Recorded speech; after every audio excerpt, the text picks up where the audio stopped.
এইবাৰ আটাইতকৈ ভাল ফলাফল হ'ব। আমি যিটো যোৱা নিৰ্বাচন আছিল 19ৰ নিৰ্বাচনৰকৈ এইবাৰ আমি বহুত বেছি আসন পাম আৰু আপোনালোকে আচৰিত নহ'ব যে 14খন আসনেই বিজেপি নেতৃত্বাধীন মিত্ৰজোঁটে পাইছে। কাৰণ এতিয়া আমি লাগি আছোঁ এইটো কামত যাতে আমাৰ ব্যৱধান বৃদ্ধি হয়।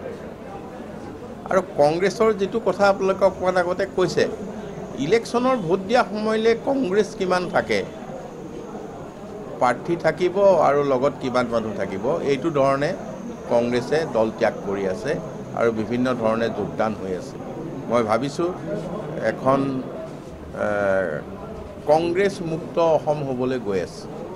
দেখা পোৱা গৈছে যে এইবাৰ লোকসভা নিৰ্বাচন প্ৰায় 18 লাখ ভোটাৰ আছে, তাৰে ভিতৰতে 12 লাখ সংখ্যালঘু ভোটাৰ।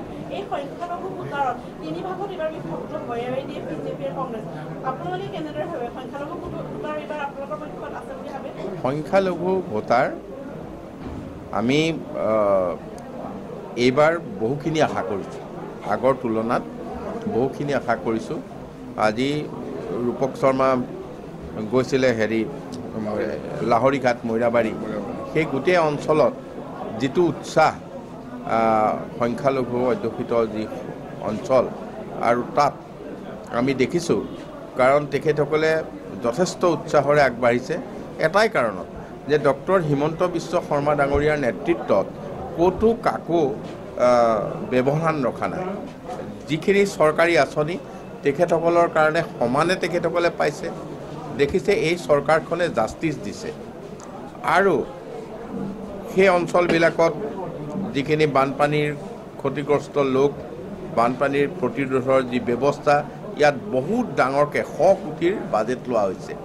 গতিকে আমি দেখিছোঁ যে তেখেতসকলে ডক্টৰ হিমন্ত বিশ্ব শৰ্মা ডাঙৰীয়াৰ নেতৃত্বাধীন এই চৰকাৰখনৰ পৰা সমানে সা সুবিধা পাইছে, সমানে তেখেতসকলে সকলো আঁচনি গ্ৰহণ কৰিব পাৰিছে আৰু সেইকাৰণে তেখেতসকলে এই চৰকাৰখনৰ প্ৰতি যি আস্থা বাঢ়িছে, আস্থা আৰু বিশ্বাস তেখেতলোকৰ আছে।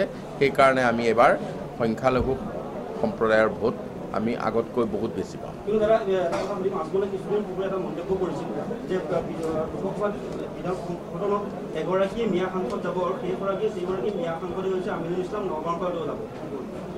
তেওঁ বাদ পৰিব নেকি?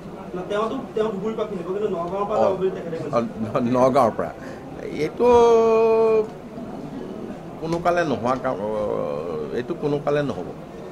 কাৰণ আমি যিটো দেখি আছোঁ ইয়াত, সেইধৰণে আজি মই নকওঁ UDF নগাঁৱৰ পৰা MP হ'ব।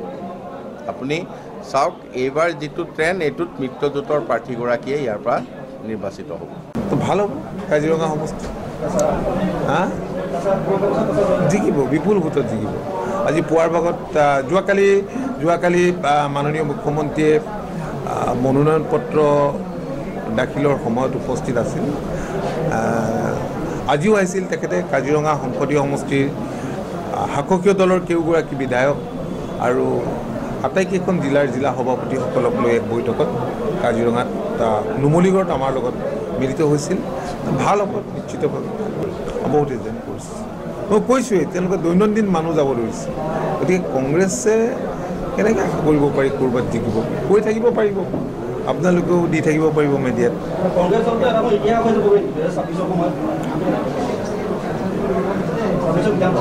চাওক, কংগ্ৰেছ দেশৰ স্বাধীনতা অনা দল। স্বাধীনতাৰ পিছৰ দশককেইটাৰ দীঘলীয়া সময়ত কংগ্ৰেছে শাসন কৰাৰ সুবিধা পাইছে আৰু 2001ৰ পৰা 2016লৈকে ক্ষমতাত আছিল। 2001ৰ পৰা 2016লৈকে ক্ষমতাত থাকোঁতে যিবিলাক নকৰিবলগীয়া কাম কৰিলে আপোনালোকে দেখিলেই, দুৰ্নীতি, ভ্ৰষ্টাচাৰ আৰু দৈনন্দিন গড় হত্যা। এটা সময় আছিল কাজিৰঙাত দৈনন্দিন গড় হত্যাৰ বাতৰি আপোনালোকে প্ৰকাশ কৰিছিল, ইলেক্ট্ৰনিক মিডিয়াই প্ৰকাশ কৰিছিল, প্ৰিণ্ট মিডিয়াই। এইটো এটা সমগ্ৰ দেশতেই এইটো আন্তঃৰাষ্ট্ৰীয় পৰ্যায়ত চৰ্চাৰ বিষয় হৈছে, কিন্তু বিজেপি নেতৃত্বাধীন চৰকাৰে সেয়া বন্ধ কৰিবলৈ সক্ষম হ'ল। তেনেধৰণে দুৰ্নীতি, যি ভ্ৰষ্টাচাৰ সেই সময়ত কৰিছিল, মানুহৰ মনত এতিয়াও সেই ছবিবোৰ, সেই কথাবোৰ খুব স্পষ্ট হৈ আছে।